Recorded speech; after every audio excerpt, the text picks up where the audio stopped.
Eh bien, bonjour. Bonjour à toutes et bonjour à tous. Bienvenue pour cette masterclass avec une master femme médecine, Luna Lou. Voilà. Euh, la voix rouge, Bonjour. le chamanisme Lakota, dont on va parler pendant une petite heure tous ensemble, ou plus si affinité. Eh bien, Luna Lou, est-ce que tu aurais le cœur à te présenter, s'il te plaît? Qui est Luna Lou? Eh bien, oula, c'est un vaste sujet quand même hein, de parler de qui on est, mais en tout cas, je peux vous parler de mon chemin sur la voie rouge qui m'a permis d'être là aujourd'hui et qui a permis que je sache qui je suis, même si ce serait trop long à développer là. En tout cas, cette voie-là, ça a été comme un bâton de pèlerin. J'ai J'ai un jour eu la possibilité d'essayer une hutte à sudation et ça a transformé ma vie. Je me suis dit, mais c'est incroyable cette aventure-là. Et je suis tombée dans le pot. Voilà. Et ça fait donc 20 ans que je chemine sur cette voie et que, au bout de 7 ans d'initiation à pratiquer la hutte et tous les autres rituels amérindiens comme la quête de vision, la danse du soleil, donc aujourd'hui, bah, je propose aux gens de, de connaître cette tradition qui pour moi est une tradition qui m'a ancrée à la terre et on a terriblement besoin d'être ancré à la terre. Voilà, en quelques mots, avec aussi tout le pan astrologique qui m'accompagne depuis 30 ans. Difficile de ne pas parler d'astrologie quand on parle des traditions séculaires dans le monde, mais particulièrement chez les Amérindiens, notamment les Lakota, puisque les cycles lunaires, notamment, du soleil, etc., sont très, très importants dans la plupart des cérémonies, pour toutes les cérémonies d'ailleurs, et même dans la culture elle-même. Je pense que ça, c'est commun à toutes les traditions. Exactement. Les cycles planétaires, le cycle de la Lune, on le vit tous les mois. Mais évidemment, il y a des cycles bien plus grands et on est pris dedans. C'est intéressant aussi l'approche astrologique pour voir dans quel cycle on se trouve, aussi bien au niveau personnel qu'au niveau collectif et je dirais au niveau de la Terre en règle générale. Voilà. Donc ça, ce sont mes deux piliers que je vous propose d'explorer pendant la retraite que nous allons faire la semaine prochaine. Et Exactement. puis voilà, prête Et à tu as plein répondre à vos questions. t'as plein de cordes à ton arc aussi, puisque, alors, avant de parler des cordes à ton arc, pour des Amérindiens, c'est un petit clin d'œil, mais surtout, tu parles de 7 ans d'initiation. Ça fait 20 ans que tu es sur la voie rouge, 7 ans d'initiation. Est-ce que, on peut rentrer, on peut mettre les pieds dans le plat, 7 ans d'initiation, ça veut dire quoi? Qu'est-ce que tu as Ben, vécu? ça Où est-ce veut, que tu as été? ça veut dire que pendant ces 7 ans, j'ai fait des huttes tous les mois. J'ai appris les chants, j'ai appris à jouer du tambour, j'ai appris à me connecter à la nature, à me confronter aux éléments, à sentir que la hutte enlevait des grosses pelures et que régulièrement elle en enlève et que ça vient pointer le travail qu'on a à faire pour être qui on est profondément et que en même temps, bah, ça m'a fait grandir et donc j'ai fait des huttes régulièrement, j'ai lâché des choses, j'ai compris des choses, je suis partie en quête de vision. Partir en quête de vision, c'est se retrouver 4 jours dans la nature face à soi-même, tout seul, même s'il y a un camp de quête avec tout un soutien qui est là, avec une préparation qui est faite. Bon, ben ça vient chercher dans les profondeurs et ça vient permettre de se rencontrer et de rencontrer le grand mystère, d'y toucher par Wakatanka. moment. Voilà. Et puis bah, j'ai cheminé, j'en suis arrivée à être danseuse du soleil. Je suis partie aussi là-bas parce que j'avais besoin de plonger vraiment dans ces racines-là. Et je remercie tous les jours la Voie rouge d'être un chemin initiatique et d'authenticité et de ouais, se reconnecter à nos racines. Après, je ne suis pas amérindienne, mais je me reconnecte à mes racines d'ici. Et je pense que les hommes médecine qui sont venus les premiers, comme Archie Firelame dire, c'est ça qu'ils disaient. On ne devient pas des Indiens, c'était pas son but, mais qu'on retrouve nos racines sur notre terroir, et ça, c'est important. Ça y contribue. Waouh, exactement. Merci. Voilà. C'est vrai que, Et au terme de ces apprentissages, pardon, ben, un jour, vas-y, non, on m'a remis la corne de bison en me disant, ben, vas-y, maintenant tu peux mener des huttes et tu peux commencer à emmener des gens dans cet univers. Et ça fait 12 ans que c'est comme ça, 10, 13 ans. donc 20 Voilà. ans en tout, Et 7 ans d'initiation et 13 ans que tu es ce qu'on appelle une verseuse d'eau. c'est ça, On a des verseuse d'eau. verseurs d'eau et des verseuses d'eau. C'est vrai que le lien entre l'eau, particulièrement les éléments de manière générale, mais l'eau en particulier, revêt une importance particulière et fondamentale, notamment dans toutes les traditions, en fait, depuis la nuit des temps. Voilà. Alors, on nous dit que le son n'est pas très bon. Alors, dites-nous, les amis, c'est vrai qu'on n'a pas demandé au départ, on demande toujours est-ce que le son c'est bon? Est-ce que la caméra c'est bon? Voilà. Alors, je vous invite à nous dire si vous entendez ou pas, si vous voyez ou pas. Ah, moi, j'entends plus. Alors, qui, Ah, euh, qui entend, qui n'entend pas? Dites-nous. Faites-nous un pouce pour nous dire c'est bon, le son c'est bon. Alors, Myriam, le son c'est bon. Catherine, le son c'est bon. Le son est bon, mais il y a quelques coupures. Ok. Moi, on m'entend bien. Ok. Nickel. Bah, Luna Louve est au pied du Mont Ventoux, les amis, hein. Attention, hein, c'est un centre énergétique, un vortex énergétique très puissant, le Mont Ventoux. C'est pour ça. Et ouais. puis ton énergie aussi. Annie, c'est pas bon. J'ai mis les écouteurs, c'est mieux. Et oui, mettez-vous des écouteurs, les amis, puis ça sera certainement beaucoup plus pratique pour bien nous entendre, surtout s'il y a des petites coupures. Donc, Luna Louve était en train de nous dire qu'elle avait fait, bah, ça fait 20 ans qu'elle est sur la voie rouge, 7 ans d'initiation, très en tant que verseuse d'eau.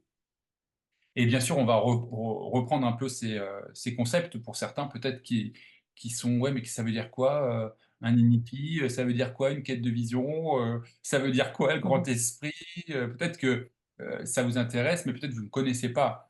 Et c'est vrai qu'avec Nalouf, là, du 31 octobre au 3 novembre, on organise une retraite, notamment initiatique de la Voie Rouge, donc initiatique chamanisme Lakota, où on va revenir sur ces principes et sur cette cérémonie sacrée qui a été emmenée par Femme Bison Blanc, par la prophétie Femme Bison Blanc, de l'INIPI, ce qu'on appelle aussi Sweat Lodge, Utah Sudation. Ça serait intéressant, justement, peut-être, Ounef, que tu nous dises un petit peu ce que ça veut dire, cette hutte de sudation. C'est quoi la symbolique? Voilà, on ne va pas rentrer dans tous les détails, bien sûr, aujourd'hui, puisque nous, on va le faire vivre aussi pendant 4 jours. Mm. Donc, on en était sur effectivement que Luna Louve, eh bien, à un moment donné, à la fin de son initiation, de ses 7 ans, eh bien, on lui a donné la corne de bison. Et la corne de bison, ça veut dire quoi, Luna Louve? Ben, ça veut dire que j'étais apte à mener les cérémonies de hutte à sudation et donc de verser l'eau sur les pierres. Et donc Voilà, d'accepter d'être le canal des esprits et de faire le lien entre les esprits et ce qui est dans la hutte, ce qui est dans la matière, les gens, les esprits, les éléments, les chants parce qu'on est ensemble. On joue du tambour, on peut chanter, même si on chante pas la kota, on peut chanter quand même. Et que bah, ça se passe en plusieurs étapes et que il y a toute la symbolique de la renaissance dans la hutte. Parce que la hutte, en fait, quand on rentre dans la hutte, on rentre dans le ventre de la terre-mère. Donc, voilà. à l'intérieur, il y fait noir, chaud et humide, comme dans le ventre de la mer. Sauf que là, c'est la mer universelle qui nous accueille. Et on est confronté aux éléments puisque ben, on est assis sur la terre, on est dans son ventre, mais il y a le feu qui rentre par les pierres qui ont été chauffées, il y a l'air forcément, sinon on ne pourrait pas y tenir, et moi j'apporte l'eau. Et on se La retrouve un terre, petit peu comme, voilà, il y a les 4 éléments sont là. Je pense que le cinquième, c'est quand ça fusionne avec tout le monde dans la hutte. C'est difficile de parler d'une expérience de hutte parce que ce n'est jamais pareil et il faut le vivre en fait pour pouvoir en parler un petit peu. Mais il y a un avant hutte et il y a un après hutte. Ça peut effectivement, changer beaucoup de choses. Ça peut être un soutien, ça peut être, un endroit où c'est un temple aussi la hutte. exactement. Et d'ailleurs, juste pour peut-être que certains d'entre vous, Lakota, ça veut peut-être rien dire, vous avez peut-être entendu parler. Bon, bah, voilà, c'est une des ramifications des Sioux, hein, les Lakota. On a les Dakota, les Nakota, tu m'arrêtes si je me trompe, Nalou. Mais le Lakota, c'est aussi une langue qui est parlée universellement par tous les peuples amérindiens, que ce soit en Amérique du Sud, en Amérique centrale, que ce soit en Amérique du Nord. Donc il y a quand même on va dire une présence forte du Lakota de manière générale en Europe, bien sûr, mais aussi dans le monde amérindien de manière Oui, générale. oui, de manière générale, parce que nous aussi, des fois, on a des chants qui sont pas forcément Lakota, qui peuvent être d'origine d'Amérique du Sud, par exemple. Ça me fait penser à une des cérémonies, dans les cérémonies qu'on appelle le séchage de larmes, où on écoute des chants péyotes, alors qu'on ne prend pas du tout du peyote, mais c'est un chant de guérison qui est juste parfait pour cette cérémonie-là. Exactement. Il y a Peyote, des chants spécifiques. il y a des chants spécifiques. Et d'ailleurs, oui, il y a des chants spécifiques aussi dans la hutte, puisque Oui. pour faire, voilà, pour faire simple et rapide, Mhm. une hutte, elle n'est pas organisée n'importe comment. Quand on construit une hutte, elle respecte les directions. Ouest, nord, sud, est, voilà. Il y a un feu qui est placé à un endroit bien particulier. Pourquoi? Oui. Un champ Ben, parce que d'énergie. voilà, le feu, c'est le grand-père soleil. Le soleil, dans toutes les cultures, a son importance aussi. On a tous vénéré le soleil à un moment donné. Et ben, c'est l'énergie de vie qui arrive par le feu. Quand on construit le feu pour faire chauffer les pierres, il y a une manière bien particulière de le faire, d'appeler l'esprit du feu. Et du feu dépend toute la cérémonie ensuite, parce que c'est le feu qui va chauffer les pierres qu'on va ensuite faire venir dans la hutte. Et donc toute l'énergie du grand esprit, du cosmos, de l'univers, vous l'appelez comme vous voulez, de Dieu, peu importe, passe par là et vient nous nourrir dans la hutte. Et les pierres, évidemment, ont leur importance aussi, puisqu'elles symbolisent quelque chose, ces pierres. Elle Elles symbolise symbolisent les ancêtres, oui. Elle les symbolise ancêtres. les ancêtres. Voilà. Et elles donnent leur vie. Les pierres font plusieurs huttes, mais à un moment, à force d'être chauffées dans le feu et refroidies avec l'eau, à un moment, il n'y a plus de pierre. Elle a tout donné. Et donc, elle part un peu en morceaux. Elle est toute légère, alors qu'au départ, elle était lourde. Et donc, il y a quand même aussi le respect de ça, de ces pierres qui offrent. Parce que dans cette tradition, tout a un esprit. Les pierres ont un esprit, les arbres ont un esprit, les animaux ont un esprit. Nous, on a un esprit. Et puis, il y a ce qu'on voit et ce qu'on voit pas. Ce Et qu'on oui, entend et ce qu'on n'entend pas. Ce qu'on sent, ce qu'on sent pas. Voilà. exactement. Et donc, à Donc, partir de là, il y a un respect de tout ce qui est de l'ordre du vivant. Et les pierres ont beau être inanimées à nos yeux, elles sont en tout cas dotées d'un esprit. Et puis, dans la tradition, c'est effectivement les ancêtres. Sans nos ancêtres, on ne serait pas là. voilà. Donc, c'est ce qu'on appelle en Lakota les Tunkashila. Voilà, les Mm. grands-pères et les grandes-mères, les ancêtres. C'est ça que représentent ces pierres, qui sont souvent des pierres volcaniques d'ailleurs. Il y en a un certain nombre.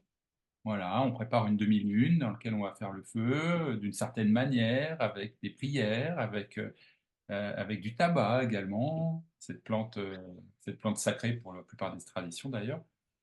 Heu, voilà, il y a tout un rituel autour de cette De cérémonie. la Alors hutte, ouais. ouais, de l'inipi. Mmh. Il y a beaucoup de rituels, mais Même après la hutte, même chacun la hutte l'anime. quand on la construit, en haut, il y a une étoile, en fait, qui représente, les 8 planètes. Et oui, et on peut même la décorer avec, des tobacotailles, par exemple, avec des Mmh. sachets de prières que l'on met à l'intérieur.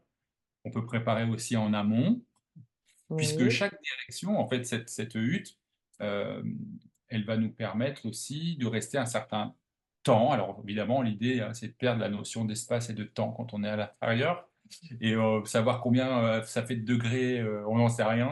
Combien de temps on reste, on n'en sait rien non plus. Non, think and C'est time. vraiment et voilà. C'est, vraiment ça, c'est vraiment perdre cette notion-là et puis, beh, quand on rentre dans ces huttes-là, par contre, il y a des portes qui s'ouvrent et qui se ferment. Il y en a 4 en général, il peut y en avoir un 5e, il peut y en avoir plus, mais en général, il y a 4 portes qui correspondent à 4 directions et ces 4 directions correspondent à une prière spécifique. Est-ce que tu peux nous Mmh. dire un petit peu comment est orientée la hutte, pourquoi les directions et puis, quelle prière et quel chant on fait en fonction, des portes? Alors traditionnellement, les Lakota, la porte est à l'ouest. À C'est les l'ouest? seuls Sioux qui mettent la porte à l'ouest, tous les autres la mettent à l'est. Heu, les portes, ça dépend des hommes médecine. Il y a la première porte, de toute façon, on fait, par exemple, toujours des chants d'appel des esprits, on honore les directions, on appelle les esprits, c'est le moment où on se connecte aussi avec tout ça. Après, moi, j'ai tendance un peu à me laisser guider et à chanter, ce qui vient, parce qu'en général, ce qui vient, c'est ce que les esprits me soufflent et ils savent bien mieux que moi, de quel chant on a besoin à ce moment-là. Et au fur et à mesure des portes qui s'ouvrent et qui se ferment, on rentre de plus en plus en profondeur. Il y en a qui vous diront: «Bon oui, la première porte, c'est pour l'ouest, la deuxième au nord, la troisième à l'est, la quatrième au sud». Oui, ça peut être, aussi, la première pour le père, la deuxième pour la mère, la troisième pour le monde. La quatrième est souvent une porte de remerciement. La cinquième, une porte pour les esprits, où nous n'y sommes plus. Ça dépend. D'une cérémonie à l'autre, ça peut varier. Tout dépend des intentions qu'on pose aussi, qui est là, et qu'est-ce qui va émerger de la cérémonie. Au départ, je n'en sais rien. Mais Oui, c'est c'est vrai que souvent tout le temps. guérisseur, voilà, il se passe ce qui doit se passer. C'est un voyage intérieur et en même temps, c'est un voyage qu'on partage parce qu'on n'est pas tout seul, on est tous ensemble. On rentre dans un état dans la hutte, on en ressort forcément différent. C'est une renaissance à chaque fois. Ah, il y a des Ça, naissances faciles et il y a des naissances plus difficiles. c'est vrai. Heu, alors ce qui est intéressant, c'est qu'effectivement, il y a ce que la tradition pure et dure nous raconte et il y a l'expérience de 20 ans, qui s'adapte aussi, bah, à la France, à ton terroir, aux gens, à qui tu es et la manière dont Mmh. tu mènes tout ça. Donc, toi, par exemple, Nalou, tu gardes quand même certains rituels qui sont importants pour toi, qui sont essentiels. Et puis Mmh mh. après, tu laisses la possibilité à chacun, bah, voilà, s'il veut chanter, il connaît pas la kota, mais il le fait avec le cœur, ça te suffit. S'il connaît pas la prière, bah, il peut faire une prière à lui, c'est fait avec le cœur, ça te suffit. Ouais, C'est-à-dire que tu pour moi, t'adaptes c'est aussi. important. Mmh. On n'est pas obligé de parler Lakota pour faire des huttes, c'est évident. Moi, j'ai appris les chants, j'aime ces chants-là. Je chante les chants Lakota, mais je parle pas Lakota, hein. Je suis incapable de tenir une conversation. Je sais ce que le chant raconte, évidemment, mais il y a que dans la hutte que je chante en Lakota ou peut-être, quand je suis dans mon antre, là aussi, je peux chanter des chants Lakota parce qu'il y a des fois des chants Lakota qui viennent en dehors de la hutte pour des tas d'autres raisons. Mais en dehors de ça, je parle pas du tout Lakota. Et quelqu'un qui fait la prière dans notre langue maternelle, ça me va. Après, les gens qui s'engagent un peu plus sur cette tradition, vraiment, là, j'insiste pour, par exemple, connaître la prière du feu en Lakota parce que moi, elle me fait résonner en Lakota beaucoup plus qu'en français. Mais parce que je l'ai appris en Lakota. Mais voilà, D'ailleurs, après, tu as ce qui été est sur le important, c'est le territoire. cœur. Oui, j'ai été sur le territoire. Je suis allée vivre une danse là-bas, voyage initiatique, très, très important. Voilà, ce qui m'a Alors, permis de voir que effectivement, on n'est pas des Indiens et que ils le vivent. Enfin, voilà, ça c'est pareil. C'est difficile de mettre des mots sur ce que j'ai vécu là-bas, mais en tout cas, c'est dans mon cœur à jamais, ça c'est sûr. Et nous ne sommes pas des Indiens, mais grâce à eux, ben moi, je retrouve mes racines et je m'inspire de cette tradition dans le respect de tout ce qu'on m'a appris, mais je le fais à ma sauce parce que c'est moi, c'est tout.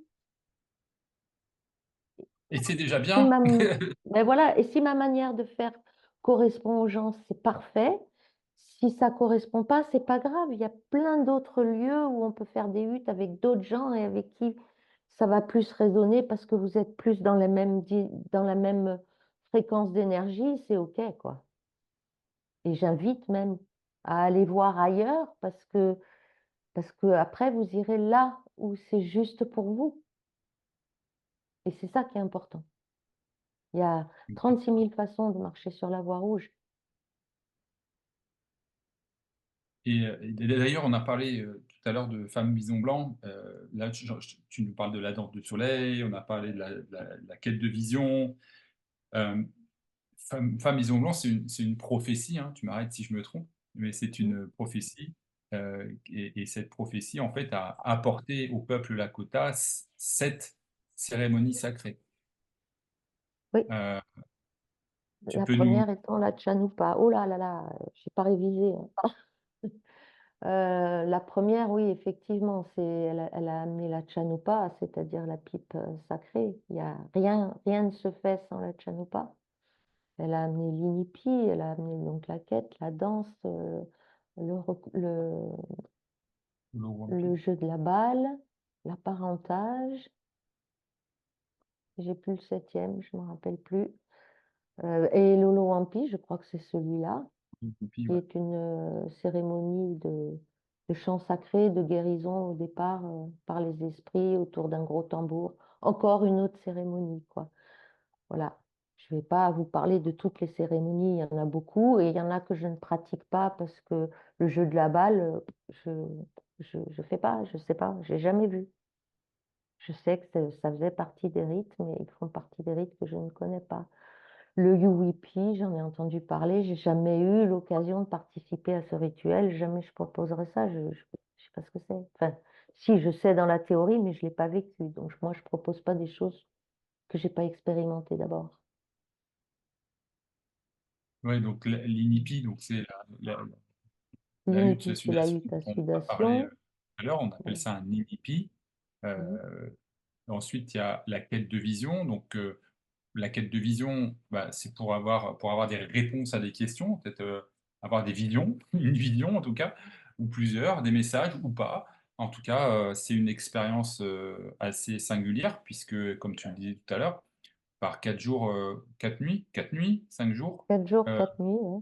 je regardais, dans la montagne, si c'est une montagne, ou sans boire ni manger, sur un tertre, dans lequel, voilà, il se passe des choses ou pas. On fait 2 portes de hutte avant d'aller sur le lieu, et puis en plus on revient, il y a encore 2 autres portes après avoir passé 4 jours, 4 nuits, seul, sans être vraiment seul, mais seul dans la montagne ou dans la forêt, peu importe où c'est. Et puis ensuite, il y a fume la chanupa, euh, Ouais. crapote la chanupa. Voilà. donc qui est faite de tabac, enfin, dans lequel on met du tabac, Non, il n'y a qui pas est de tabac. C'est pas du tabac, qui il y a que des herbes. C'est un mélange d'écorce, d'herbes, mais il n'y a pas de tabac dedans. Après, il OK. n'y a aucune plante hallucinogène, hein. Oui, C'est du oui. naturel. Il y a non, je pourrais pas vous dire, j'ai la liste quelque part. Mais ce sont que des plantes aromatiques et des Oui, écorces. d'ailleurs, qu'on peut retrouver dans la hutte, qu'on peut mettre sur les pierres, certaines de ces, plantes aromatiques qui ne sont pas hallucinogènes, qui voilà, c'est pas Non, non, l'ayahuasca, les amis, rien à c'est voir. pas peyote, Non plus. voilà. Oui, je peux mettre de OK, la lavande. et tu me mets de la lavande, oui, voilà. C'est très bon la lavande et puis, elle est Oui, chez nous et puis elle a des oui, vertus aussi, voilà. hein. Lavande, sauge, Une girofle, voilà. Plein de choses. donc ça, on peut le retrouver même dans la hutte, hein, vous pouvez avoir ces odeurs ces plantes aromatiques qui crépitent sur les pierres. Sur les pierres. Mm. Et puis, donc on a parlé de la quête de vision, et puis il y a aussi la danse du soleil. Est-ce que tu peux nous dire rapidement, pas rapidement, oui, parce on pourrait faire 2 heures sur la quête, sur la danse du soleil, mais grosso Oui, modo, rapidement, bon, déjà, devient danseur, pas- c'est pas un choix. C'est souvent à la suite d'une vision, d'un rêve, d'un appel très fort. Pareil, c'est ben, pendant 4 jours, on danse face à l'arbre sacré, sans manger, sans boire. On porte les prières pour la tribu, en fait. Voilà, c'est un moment extrêmement sacré. Là, on est vraiment dans du collectif aussi parce qu'on est plusieurs sur l'aire de danse et puis il y a des gens autour et c'est un grand partage. Moi, c'est une de mes cérémonies préférées.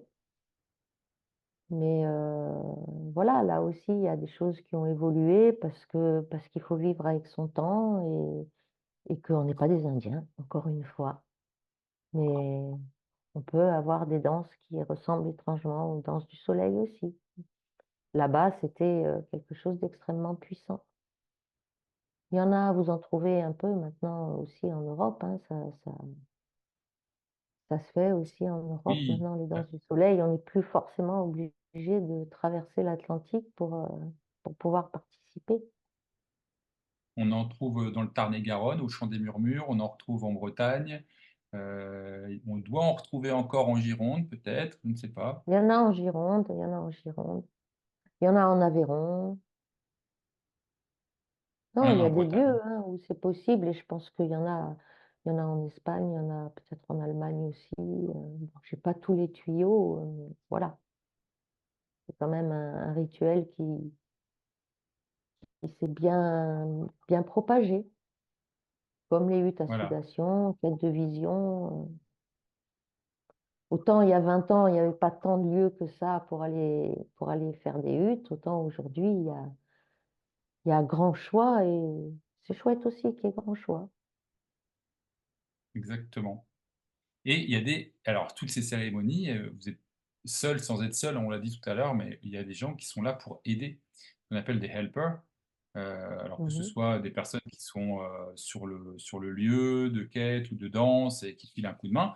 Puis il y a ceux qui sont connectés, on va dire ça comme ça, aux danseurs et ou, aux quêteurs. Donc quand quelqu'un Oui, part dans la montagne pendant 4 jours, 4 nuits, eh bien, il y a une, 2 ou peut-être même 3 personnes qui boivent, qui mangent pour la personne qui fait sa quête de vision, par exemple. Est-ce que tu peux nous en parler de ça, de ce côté-là, des helpers? oui, ben les helpers, c'est quand même, alors déjà, c'est la personne qui part en quête qui les choisit, à condition que l'autre soit d'accord, bien évidemment. Le helper n'est absolument pas un esclave, mais par contre, il est là, comme son nom l'indique, pour aider la personne à se préparer à partir en quête, parce qu'on ne part pas juste comme ça, pour faire joli, il y a des intentions qui sont posées. Et à partir du moment où les intentions sont posées, même si on n'est pas encore sur le lieu de quête, le travail se met en route. Et donc, bah, c'est un cheminement où on accompagne la personne qui part en quête, et plus particulièrement quand elle est en quête, où effectivement, Elle va manger pour elle va boire pour elle va manger des trucs qu'elle a peut-être jamais mangé de sa vie parce que bah, la personne, elle a envie de ça. Et puis, elle va prier pour elle aussi. Sur le camp de quête, on fait des huttes tous les jours. On va chanter pour les quêteurs. On prie pour eux. Il y a plein de choses qui se passent sur un camp de quête à côté. Voilà. Et ça crée du lien parce qu'on est toujours en lien avec nos quêteurs et les quêteurs sont en lien avec nous, même s'ils sont sur la montagne. Donc là, c'est pareil. C'est difficile de raconter. C'est des choses qui se vivent. Ouais, moi, c'est la première expérience que j'ai eue, c'était ça. C'était, on m'a invité sur un camp de quête et voilà, c'était, ça m'a vraiment impacté très fort et notamment les moments où, on va tous ensemble, voir si tout va bien. Donc on peut se retrouver dans différents spots, hein, puisque les quêteurs sont souvent éloignés les uns des autres, hein. L'idée c'est qu'ils restent Mm. seuls, donc c'est pas qu'ils puissent se parler ou se voir à quelques mètres, ils sont à distance les uns des autres et bien nous, on vient avec nos tambours et puis on se déplace sur certains spots, on chante avec les tambours et puis, on attend qu'ils nous répondent pour être sûr que tout est OK. Mm. Oui, c'est des moments Donc qui sont assez ça peut chouettes. se faire la nuit, ça peut se faire le jour. Ça se fait quand ça doit se faire. C'est bien, Voilà, on fait rarement à la même heure parce que l'idée, c'est pas que le quêteur reprenne ses repères. Ah, ça doit être midi parce qu'ils viennent chanter toujours à midi. Non, non, ça peut être midi, ça peut être 8 heures du matin, ça peut être 11 heures du soir, 4 heures du mat. Ce qui doit se faire exactement. quand on le sent. Voilà. Alors bien Il y a sûr, pas... les amis, et souvent je propose, à des gens autour de moi, «Ça te dirait de venir à une quête de vision?» J'explique ce que c'est et ils pensent que: «Mais attends, on va devoir, se mettre dans la montagne tout seul à pas manger ni boire pendant» non, non, non! Non, viens juste voir comment ça se passe et observer. Pourquoi je dis ça? Parce que quelqu'un qui fait la demande ou qui a eu l'appel pour la quête, il se et elle se prépare et elle se prépare pas une semaine avant. Et elle se prépare pas un mois avant. Est-ce que tu peux nous donner un petit peu le temps de préparation? Comment toi tu accompagnes aussi, toutes ces personnes qui parce que c'est pas anodin une quête de vision en fait. C'est vraiment que c'est très puissant, c'est quelque chose de très particulier.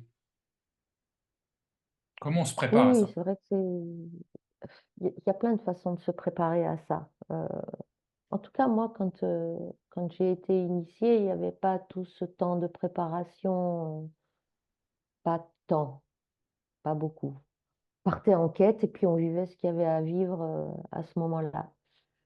Et par expérience, je me suis dit quand même, balancer les gens en quête comme ça, des fois, c'est ouf. Bon, moi, ça a été mon expérience, c'est ce dont j'avais besoin probablement. Je remets rien en question. Mais je trouve qu'il est important de nos jours, d'abord parce qu'on n'est pas des Indiens, je le dirai jamais assez, de se préparer parce qu'on sort de notre zone de confort, parce que on s'offre un temps et que c'est pas anodin ces 4 jours. Les 4 jours, il y a des moments super et il y a des moments où on en chie un peu, quoi. C'est difficile et on se demande ce qu'on fout là. Et donc, il faut se préparer à ça aussi pour justement être capable, quand ça arrive, de se dire, OK, je sais pourquoi je suis là, en fait. Donc, si nos motivations ne tiennent pas la route, ben, on ne tient pas la quête. C'est pas grave, hein, en soi, ça reste une expérience. Mais l'idée, c'est quand même de la vivre, sa quête, pendant ces 4 jours. Parce qu'il se passe des choses, et 4 jours, c'est pas par hasard. Tout est basé sur le 3 ou sur le 4 dans toutes les traditions. Et au bout de 4 jours, il y a vraiment eu un passage où il y a quelque chose qui déclic. Comme dans la hutte, souvent c'est à la troisième porte, ça déclic.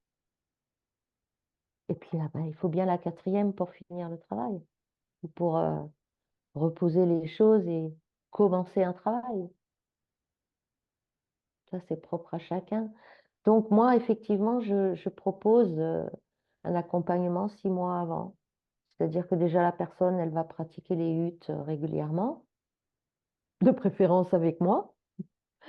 Et puis, on a un rendez-vous une fois par mois pour faire le point par rapport aux intentions qui ont été posées, comment la personne se sent. Et c'est là où moi, je me sers beaucoup aussi de l'astrologie pour voir en quoi les intentions posées correspondent à l'horloge astrologique qui dit, tiens, est-ce que tu t'es posé cette question-là? Voilà. Et donc, ça permet d'affiner le travail, la préparation. Et puis après, ben, la quête, ça se vit. Ça se prépare et après, ça se vit. Et je propose aussi, après, un certain temps plus tard, un débriefing pour qui veut, sans aucune obligation. Et pas tout de suite. Parce qu'il faut un temps d'intégration et que, ben, quand vous revenez de quête, vous êtes quand même, vous avez un gros gâteau qu'on vous a offert. Donc, si vous commencez à tout partager, vous ne saurez plus qu'une petite part. C'est dommage. Mangez le gâteau. Partagez après. Waouh, ça donne envie, hein. Dit comme ça donne envie. Alors c'est vrai que quand je disais de préparation tout à l'heure, je pensais aussi au Tobakotai, c'est-à-dire que ben Oui. tu vas préparer tes sachets de prière. Tu peux nous dire combien il y en a normalement?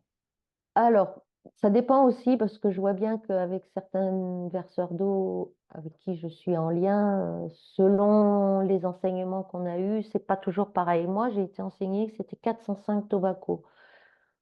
Je me demandais bien pourquoi 405. Je me rappelle avoir eu comme réponse 405 esprits des plantes médecine.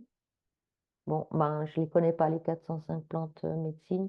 En tout cas, ce que je sais, c'est que ce sont des sachets de prière, on pose des intentions et que c'est ça qui va délimiter notre espace et que ça va nous protéger.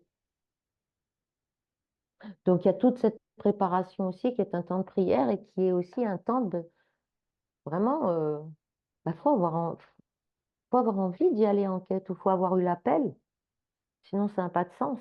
Et dans les tobaccos, on trouve aussi une direction dans nos prières, dans les intentions qu'on pose dedans.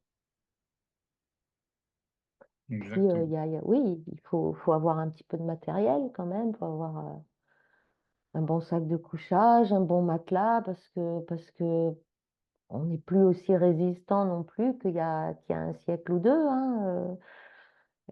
Et puis moi, je vous avoue, aujourd'hui, à bientôt 60 ans, dormir à même le sol, bof, à 40 ans, je le faisais, à 60, moins. Donc, il faut adapter. On n'est pas là pour souffrir. On est là pour prendre un temps et recevoir ce dont on a besoin. Même si ça peut Exactement. être parfois contraignant, difficile, comme la hutte, elle nous confronte à nos limites. La vie nous confronte aux limites. Moi, j'aime bien faire le rapport avec l'eau puisque l'eau devient vivante grâce aux obstacles. C'est quand elle se frotte aux obstacles qu'elle retrouve ses propriétés vivantes. Je ne veux pas étaler là, mais donc la vie, c'est ça aussi. On se frotte à Mm. des obstacles à un certain moment donné, mais c'est ce qui nous fait grandir, c'est ce qui nous. Quand on dit oui à la vie, et c'est ce que propose aussi la Voie Rouge, c'est de dire oui à Mm. la vie. C'est pas Oui. toujours de tout repos, hein. C'est une sortie dans l'inconnu.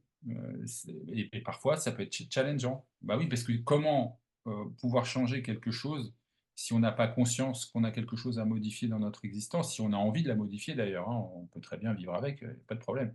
C'est tout est juste. On peut Enfin, faire tout. avec. Mm, Mais mm. voilà, donc c'est pas toujours confortable. Et moi, j'ai trouvé la hutte, ma première expérience de hutte, euh, la toute première, euh, la ressource que j'ai eue. Parce qu'effectivement, à un moment donné, il y fait très chaud, il y fait même très, très, très chaud. J'avais pas de serviette ni rien, quoi. Et quand je respirais, je sentais bien, hein, l'air très chaud passer dans mes tuyaux. Je le sentais très, très bien.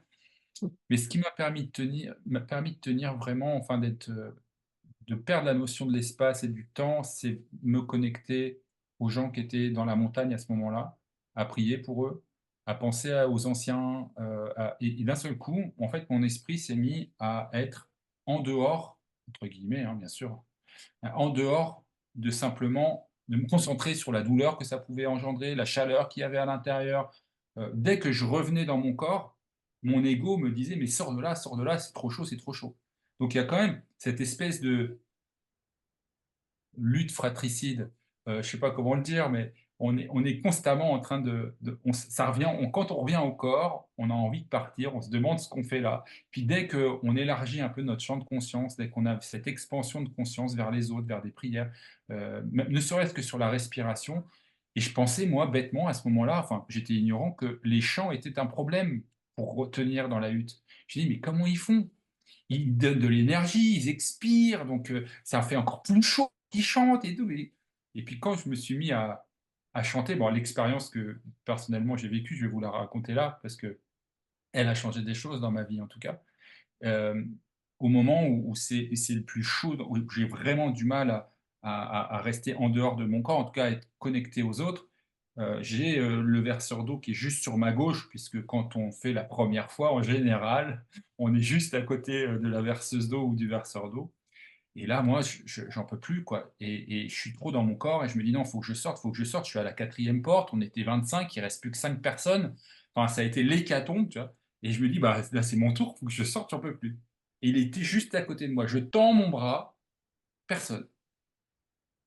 Je tends mon bras, personne. J'avance mon bras, personne. Je dis: «Mais il est où?» Il s'est évaporé? Et ça, en fait, il y a eu quelque chose qui est venu me dire: «Non, reste jusqu'au bout». Reste jusqu'au bout. Il va se passer quelque chose. Reste jusqu'au bout.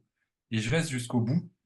Et il nous dit, bon, là, pour la dernière porte, il verse le seau. Il dit, vous tenez face au feu. Je veux personne allongé. Restez assis, etc. Et c'est ce que je fais. Et là, ben, je sentais même plus la chaleur. J'étais dans un autre état. J'ai eu une montée d'énergie qui était incroyable à ce moment-là. Incroyable. C'est vraiment une expérience très personnelle, hein, que je vous livre là. Mais pour vous dire que j'ai eu la sensation que toutes les parties de moi-même étaient réunies à ce moment-là et vivaient une expansion incroyable, comme si elles fusionnaient littéralement, et je me suis mis à chanter. Alors, je sais pas ce que je faisais, hein, ouais, ouais, ouais, ouais, j'en sais rien, je m'en fous, mais je chantais. Je chantais, alors que je n'avais pas osé chanter jusque-là, parce que je me disais mentalement, égotiquement: «Mais tu connais pas les paroles, mais tu sais pas ce que ça veut dire et tu vas être ridicule et machin», tu vois? Enfin, tous ces trucs-là ces pensées-là, bah, quand on est dans la hutte, on les observe. D'un seul coup, on les observe. Parce que ce qui nous parasite aussi dans toutes nos journées, c'est que ces mêmes pensées, elles y sont, mais on fait pas gaffe. Parce qu'on est complètement happé par tout ce qui se passe autour de nous, on est moins à l'intérieur, donc on se laisse, finalement, on va dire influencer par des «pensées parasites» entre guillemets, en tout cas par des programmes automatiques qui font que, bah, mince, tiens, j'ai agi comme ça, j'ai dit ça, je ne vais pas m'en vouloir pour autant. Par contre, j'ai pas envie de continuer à être comme ça, et quand on est dans des huttes, quand on est en méditation, quand on est dans certains moments où on est avec soi, bah, on peut les observer. Sans les juger, mais on peut les observer, et en les observant, eh ben, ça permet aussi, je trouve, en tout cas, moi, c'est l'expérience notamment que j'ai eue dans les huttes, mais aussi en méditation, parce que même les huttes, hein, on se met dans des états méditatifs en vérité, et c'est ce qu'on va faire pendant notre retraite avec Luna Louve. C'est la deuxième qu'on fait ensemble, où il y aura Mmh. enseignement sur la cérémonie sacrée Inipi, voyage chamanique, l'astro, bien entendu, chant lakota, chant sacré, et puis, beh, moi j'apporterai, la puissance de la prière. Alors moi j'aime bien mettre, un peu de sens aussi, un peu scientifique sur des choses un peu, on va dire, «ésotériques» entre guillemets. J'aime bien faire ce lien-là entre les 2. Donc on va parler de la puissance de la prière, on va parler de la résonance du cœur, on va parler de la glande pinéale, comment on peut l'activer. On va avoir du cacao de cérémonie aussi, qui a été, on va dire, béni par un Marakame, au pays. On va avoir, voilà, on va brosser un petit peu large. On a même une surprise le jeudi soir. Heu, on n'en dit pas plus, hein, Lunalou, Non, mais non, dis jeudi pas soir, plus. on a une belle surprise, on va pouvoir vivre un bon moment, et donc on va pouvoir vivre une hutte, le samedi en nocturne, Le samedi, ouais. et Ouais, ouais, en samedi, ouais, nocturne. en nocturne. Parce qu'évidemment ça se prépare une hutte, les amis, hein. C'est pas j'arrive et puis je me mets dans la hutte. Il y a plein de choses à faire avant, et on se met dans un état d'esprit particulier, Enfin, vous verrez, quoi. On a juste hâte d'y être.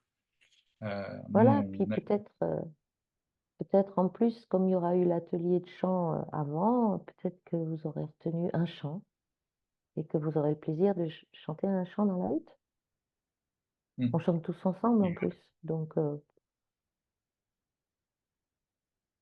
parce que, alors, je disais pas toutes les cordes que tu as à ton arc, je te sais humble et tu ne parles pas de tout, ou alors c'est que tu l'as oublié, mais elle fait des tambours incroyables.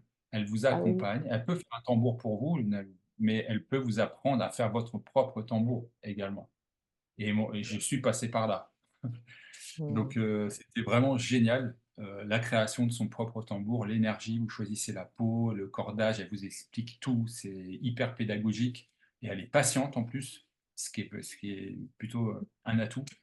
Euh, Elle vous forme en astro, oui, elle est recouvreuse d'âme, les amis, et pas seulement recouvreuse d'âme, elle aide sur d'autres plans, mais ça, je le garde pour nous, et puis ceux que ça intéresse, ils viendront te voir. C'est une vraie femme médecine, euh, avec... oui, si, oui. Si, c'est une véritable femme médecine, c'est une verseuse d'eau, et elle a beaucoup à nous apporter, à nous enseigner, en tout cas cette voie rouge. Et à travers la forme corporelle qu'a pris Luna Louvre, eh bien, voilà, il se passe des choses, les amis. Il se passe des choses. C'est une merveilleuse expérience que ces retraites qu'on fait avec Luna Louvre, mais c'est aussi de merveilleuses expériences individuelles quand vous avez l'occasion de faire des soins avec elle. Donc moi, je vous invite à, bah, à la contacter. Je vous invite à nous rejoindre à la retraite, évidemment.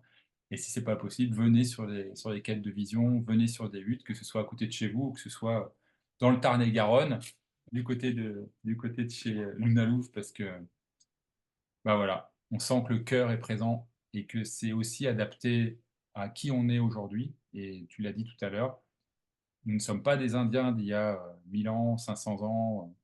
Nous sommes des êtres qui vivons ici en France. On peut se sentir appelé, on peut avoir l'impression d'avoir vécu une vie dans cet espace-là, on peut avoir la sensation de connaître alors qu'on n'a jamais connu.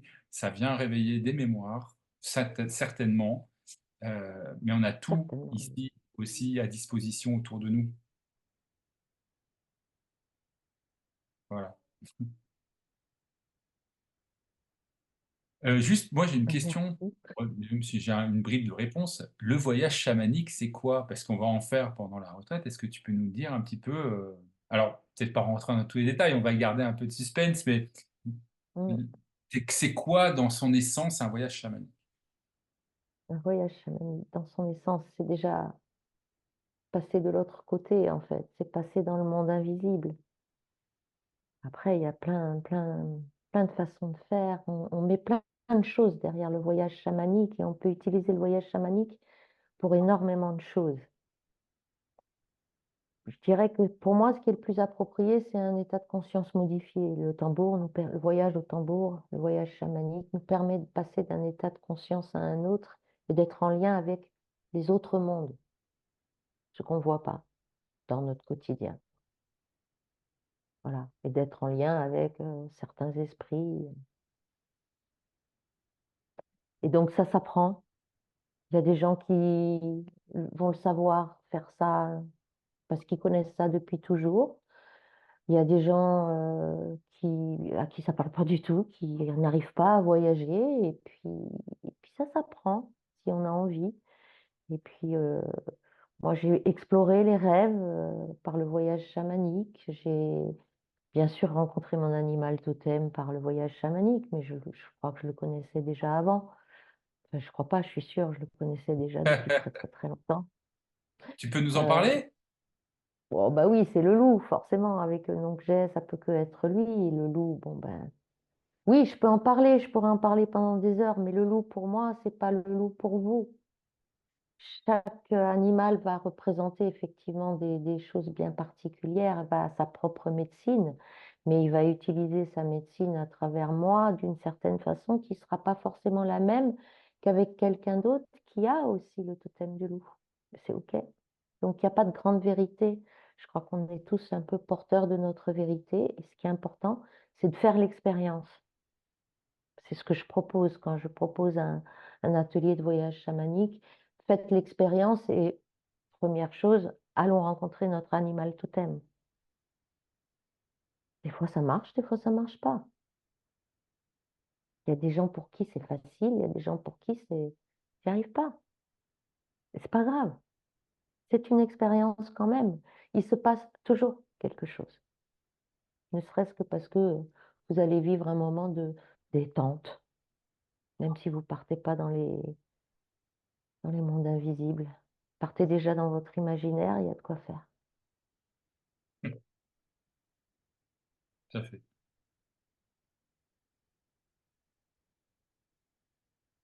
Eh bien, Voilà. on a bien avancé. On a bien avancé et tout à l'heure, enfin voilà, pas pour résumer, mais ce qui me vient là tout de suite, c'est ces notions d'éléments, ces notions de direction. On verra, pendant notre initiation justement l'importance, évidemment des cycles lunaires, hein, puisque tu proposes, des cycles lunaires aussi Mmh. pendant la retraite.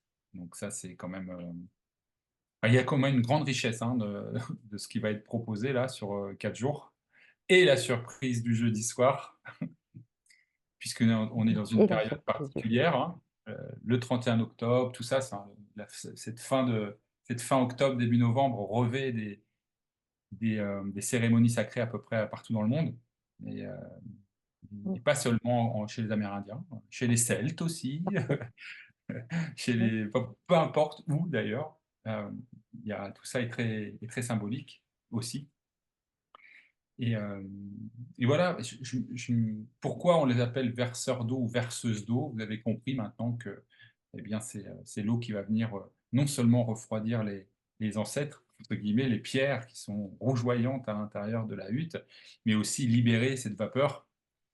Donc, allez, au pire, entre le guillemets, vous vivez un moment de détox incroyable. Quand vous allez sortir de là, votre peau elle va être une douceur.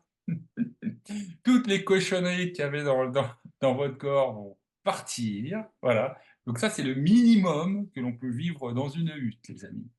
Et ce que j'aime à rappeler, en tout cas que j'aime à me rappeler à moi-même quand quand je participe à une de ces huttes, par exemple, c'est: «Mon Dieu, que la terre est fraîche! Qu'est-ce qu'elle m'aide la terre! Quand je m'allonge dessus, qu'il fait trop chaud, que j'en peux plus, elle me soutient. Et quand je pose mon cœur sur la terre, je sens mon cœur battre, mais j'ai l'impression de sentir son cœur battre à elle. Que quand je sors de la hutte, je me rappelle, mais qu'est-ce que c'est important de boire de l'eau en conscience d'un seul coup. L'importance de l'eau, la sentir couler, la bénir, parce que vous êtes un peu desséché quand vous sortez de là. Hem, Rien que le fait de sortir de la hutte et de respirer l'air, tu dis: «Waouh, merci à l'air d'être là, merci à l'eau de m'hydrater, merci à la terre de me soutenir comme elle le fait sans condition».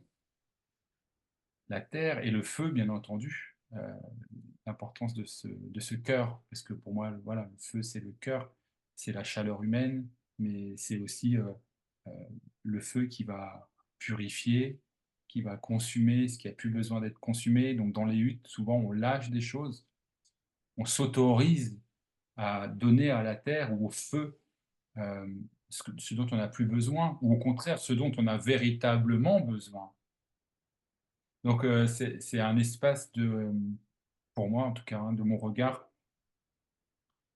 heu, où on peut s'autoriser à être vraiment soi et à lâcher les choses complètement. N'est-ce pas, Nalouf? Qu'est-ce que tu en penses de ça toi? Parce que, bah, c'est un Ah petit mais peu ce qui se passe dans ces luttes, en fait. je suis convaincue de ça. C'est un espace où on peut effectivement déposer ce dont on n'a plus besoin, où on peut s'exprimer, peu importe comment on s'exprime. On est dans le respect de ce qui est là et c'est aussi un espace où on peut se nourrir et prendre toutes les bonnes choses que la hutte peut offrir aussi, par sa purification sur tous les plans en fait. Au niveau physique, mental, émotionnel et spirituel. Tous les plans sont visités. Toutes les les moindres cellules de notre corps sont informées par ce qui se passe dans la hutte. Nous sommes hauts, beaucoup.